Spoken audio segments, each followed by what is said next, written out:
Greetings, mortals. This is the Ploymaker, and I'm here with another episode of the Redstone Alternatives complete tutorial here. So, basically why I haven't been able to upload the next episode in a week or two is because I completely changed what I want to teach in this episode. And, basically, to get right down to it, as you can see, are minecarts. Now, before we actually get into the actual episode I'm wanting to do here, we're going to learn just a little bit of trivia about the minecarts that is going to help you better understand everything. Now, as you can see, these are minecarts placed on, well, on powered rails, so it's going to go forward, obviously. Now, if I push it anyway, if a minecart going forward on a powered rail hits a solid block like this iron block here, it'll just bounce right back and right back out.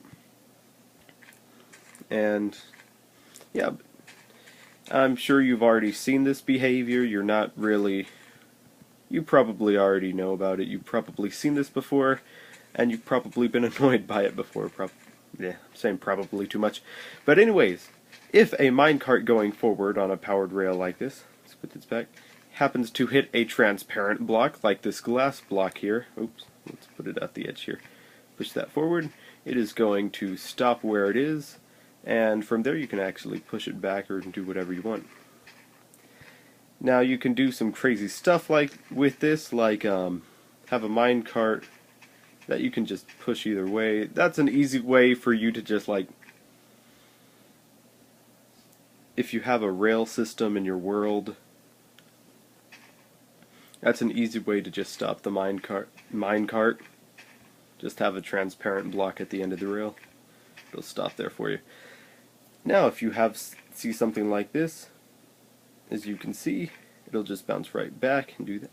And this has a lot of uses that we'll be getting into like that, so we can just push the minecart and it'll just come right back to us. Signal, and I'm pretty sure you've already seen this, but that will just keep going back and forth forever, so that gets annoying. So I want to stop. No. There we go. So let's go back over here. And another little piece of trivia you might want to remember is if you place a minecart on a block that's next to a transparent block, it'll just stay there. But if you place it next to a solid block, it'll go ahead and move on its own. That's just another thing you might want to keep in mind here. Alright, and one last thing here. This is a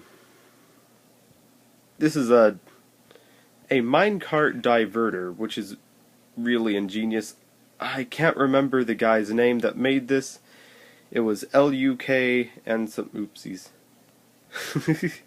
It was LUK and some other letters after that I can't remember, but he's amazing. I'll have that show up on screen right now, so I'm not hitting the poor guy. So I'm not discrediting the poor guy.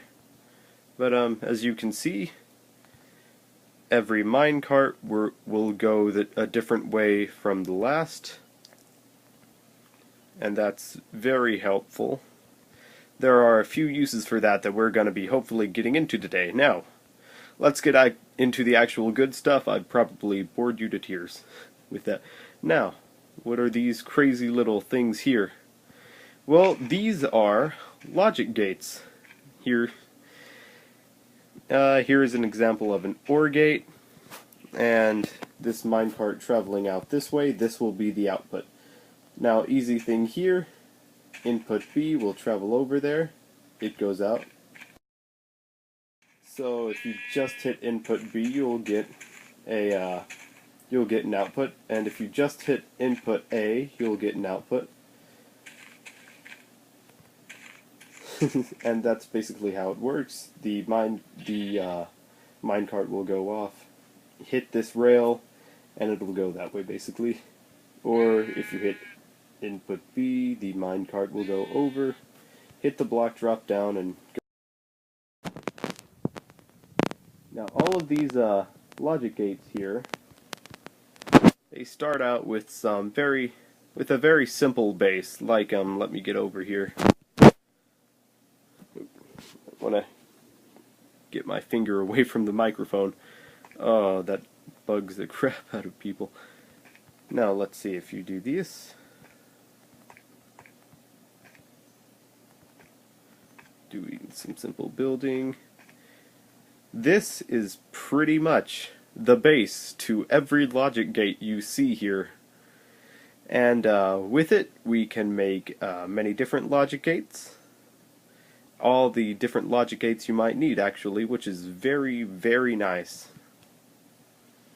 So, like, let's start with this OR gate over here. How are we going to make that? Now, first of all, we're going to put a block here, because that's what we're going to need. And it's probably very simple. I'm pretty sure you can already see where I'm going with this. All it's going to do, input B, input A, and there's your output, and there's your OR gate.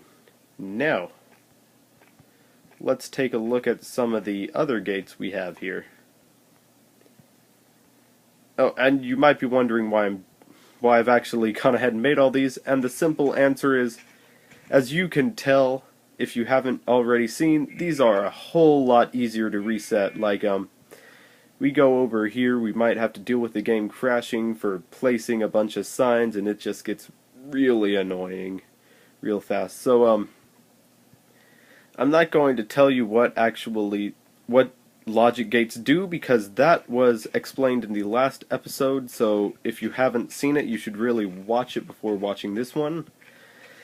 But here is an example of an AND gate. Now how it works is we have the two inputs here. Let's do input B. Actually, yeah, let's just do input B first. If we just do input B, nothing comes out the output. But if we also do input A, there is an output. There we go. However, if we just do... Oh, whoopsies. Didn't mean to activate that. If we just do input A here, it's just going to stay there and we're not going to get an output. But if we also do input B, there it goes and we have an output. Now how the AND gate works is pretty simple.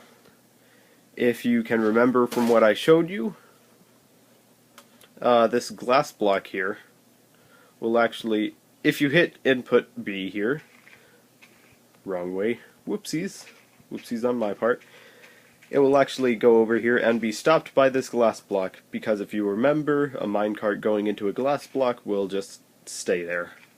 It won't bounce back. Now, if we just hit input A, however, it will travel up this rail, hit this block, fall down, but once it's here, it doesn't know what to do. It's just gonna stay there.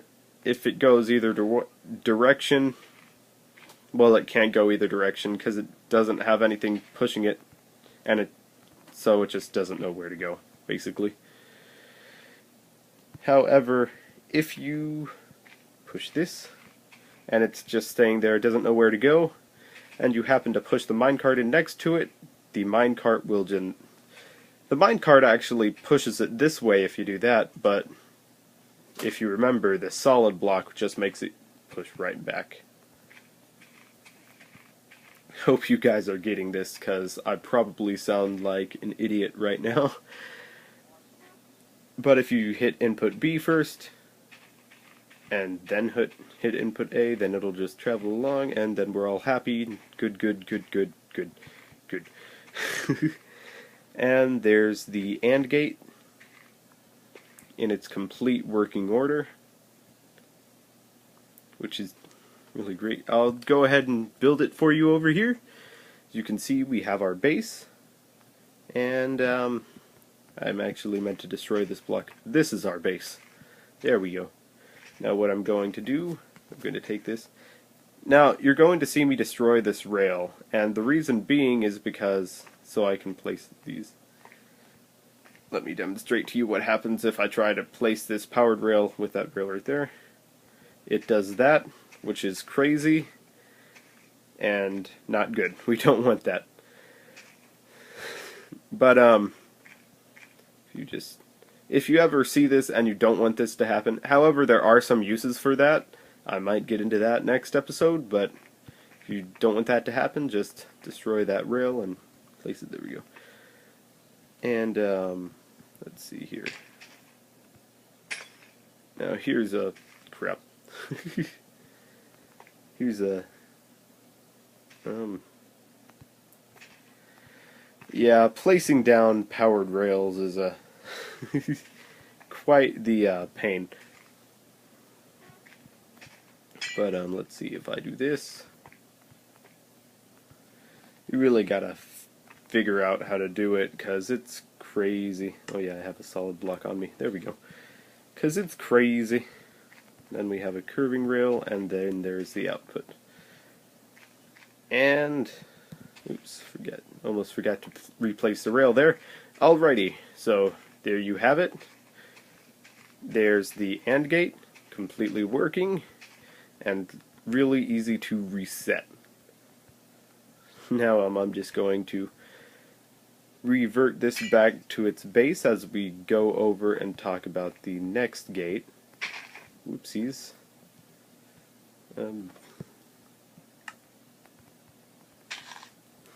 Oops.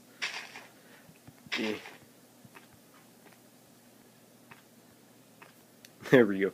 Alright, so I'm just going to go over there and start talking about the next gate. Where is it? Right, the AND gate and the NOT gate. Alrighty.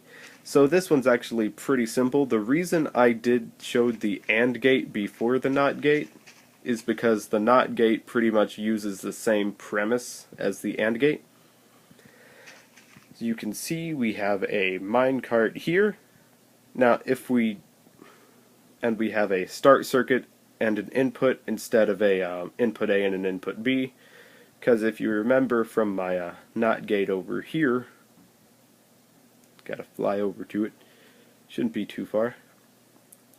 My NOT gate over here, it has the input and it has the start circuit, so this pretty much works on the in the same way. Let's see here.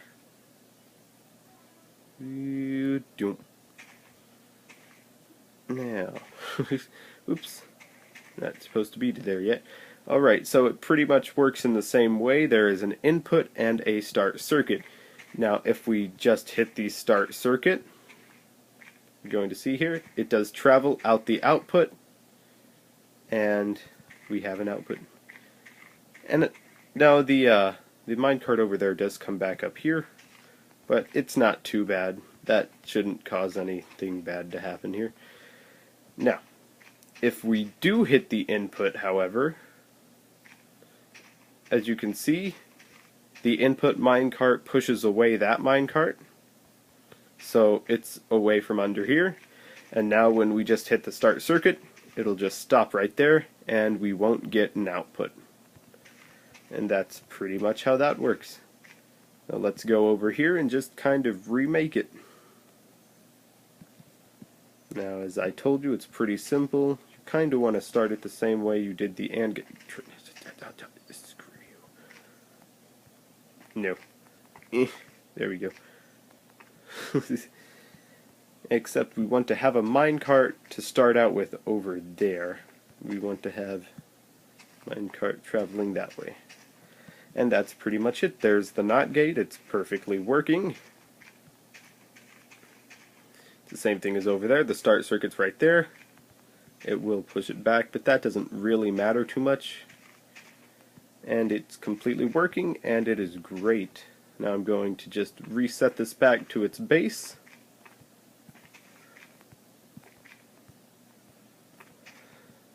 And there it is, back to its original base form. Now if you just remember how to make this base, then remembering all the logic gates shouldn't be too hard. It's pretty much, if you figure out all the logic of the minecarts, then it won't be too hard. Now this is another thing I'm proud of. I didn't actually make this until very recently, like a few minutes before recording this video. me and a guy on Twitter called floppydash. That's his Twitter username over there. He actually told me that he just recently got a working display recorder. So he's going to have a YouTube channel out soon, hopefully. But let's see here. But yeah, we've been working on this in the Minecart logic, and we're actually working on a project now to make a completely resetting calculator that you won't have to re-download. You can just I don't know how long it'll take to reset, but you can just reset it and it'll be able to be reused, and it'll be great. But I recently I don't think Floppy Dash knows I made this yet, because I made this 15 minutes before recording, of course. So watching this video is probably the first time he'll be seeing it. But anyways, it's very simple, like the XOR gate we have over there. There is an input A, an input B, and a start circuit. Now how this works is pretty simple. Now what we have here, if we just take this away, what we have here is an AND gate, except with start circuit and input.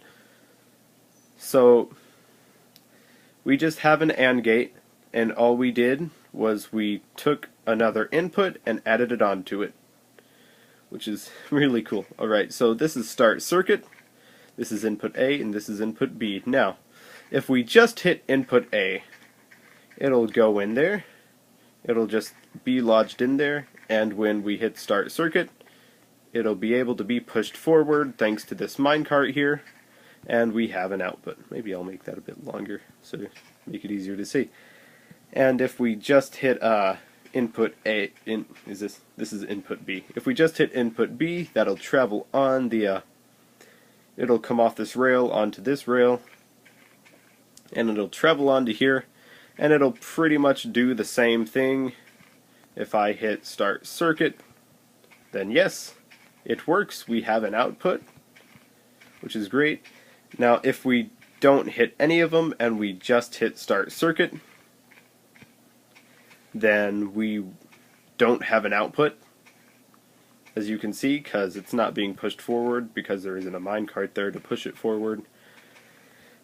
But however, if we do both input A and input B, input A is activated, then input B is activated, they both travel out, they both come crashing out, and when you hit start circuit, it doesn't move. And that's how that works. Now if I come over here and we make this, alrighty here. Now if you remember, all it is an AND gate. So we'll just, whoopsies. All it is an AND gate. Dang it. Forgot that happens. Sometimes placing the rails down is harder than actually... Oh, is this going to... Yeah, I'm going to have to do this, because that'll replace it.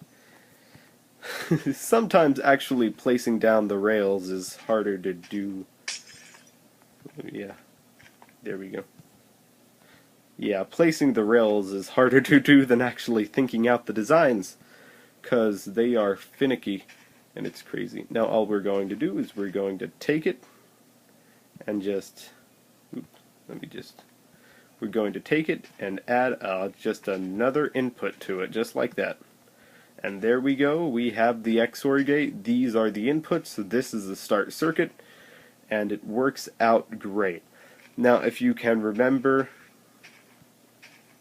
what I did over there to make, let me just turn this back into its base form, because it's pretty cool. If you just have that kind of base down, you can make all the logic gates you'll need right there. And if you need to invert a logic gate to make it like the NOT AND gate over there that I have, or the NOT XOR gate, then you can have something running, then you can have the output running into a NOT gate.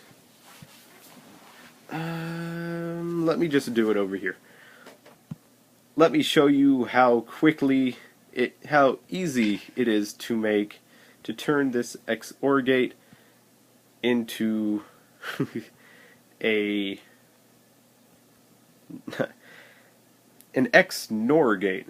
Basically, not XOR gate is pretty much what it is. We're just going to take this here, and we are going to, I'm just going to bring it out a bit to keep from messing with those. We're just going to take those, and we are just going to put this as the input. Let me see here. There we go. We are just going to put that as the input to a NOT gate. So you can see here, as you can see, we have the NOT gate that I'm making, and if I just, there we go. Actually, I need a almost forget. I don't think this is, yeah, this is important for the NOT gate actually.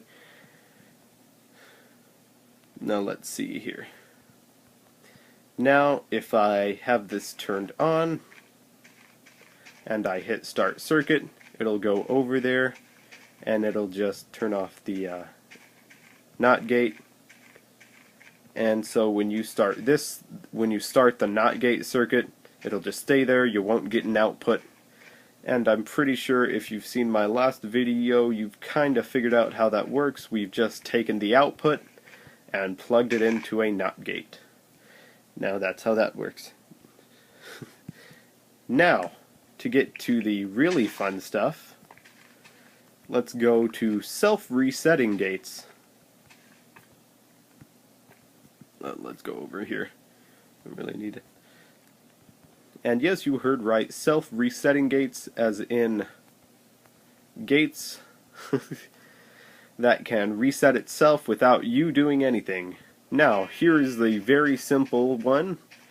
This is a resetting OR gate.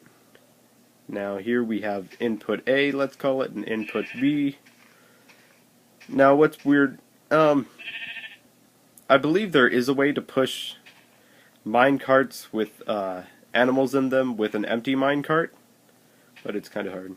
But anyways, I can activate input A, and it'll send the signal out, and I can activate input B, and it'll send the signal out, and once the signal is sent, everything will return back right like it was, just like that. Isn't that cool? So that's a self-resetting OR gate.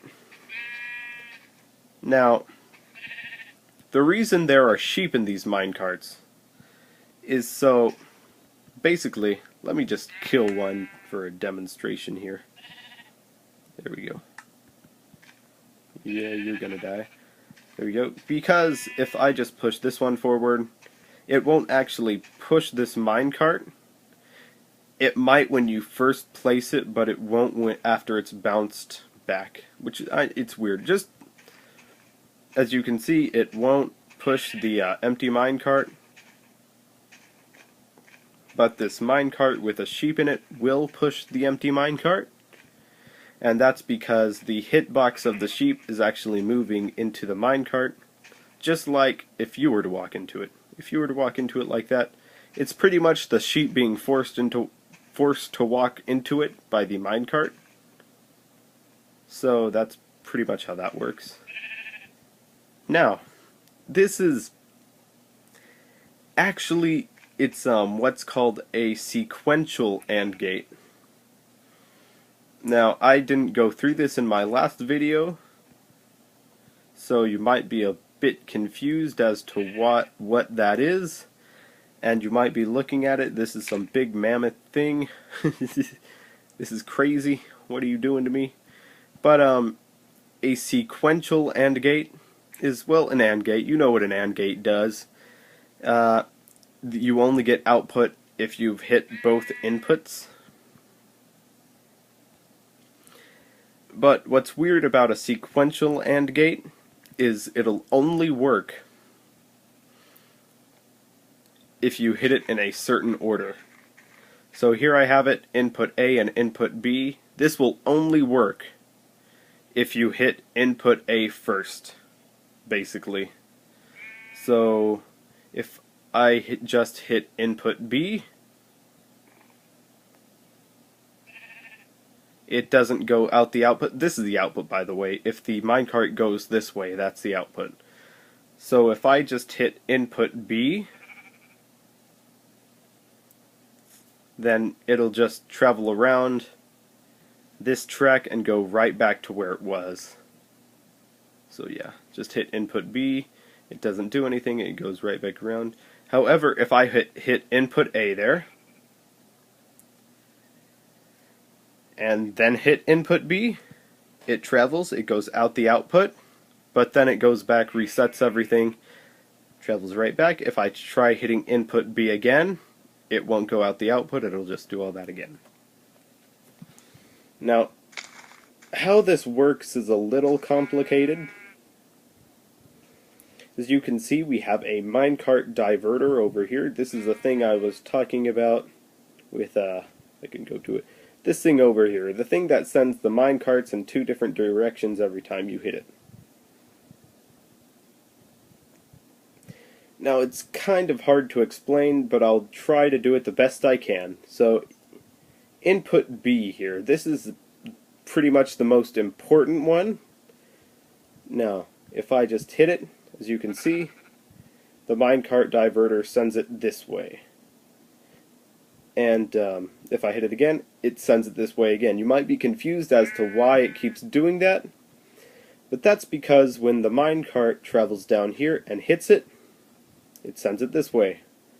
So when the minecart gets to this point right here, now depending on what direction you're facing, the minecart will either choose to go left or right. With the direction it's facing right here, which is this way, the minecart will go this way. It'll go left here, up this rail. So basically, as you can see, the minecart travels down. It's that. Now, the reason why every time you hit input B, it travels this way. It travels like going this way instead of going that way, is because when I hit it, not hit it that way, whoopsies. So when I hit it, it travels that way. But when it turns back this way, it actually hits this again, which is going to kind of reset it. And then it will travel all the way back up this ramp, go over these rails, and land right here, where it can be inputted again, but it'll go the same way. Now basically, all input A does, if I hit input A, it'll travel back, there we go. And as you can see, I hit input B, and it will travel out into the output, and everything's all good. Now all input A does is, as you can see, it will go on this track over here. It goes up this track here, goes out here. Now when it falls down here, what it's doing basically is pushing this minecart. It's hitting the diverter so that when input B comes in, instead of going this way down this rail, it will go that way to the output. And yeah, back. So that input A will travel over there, it'll hit the diverter so that input B will go this way out the output instead of this way. And then basically what it does, it will travel over here, it goes up here, and right back to where it started. And that's pretty much how that works.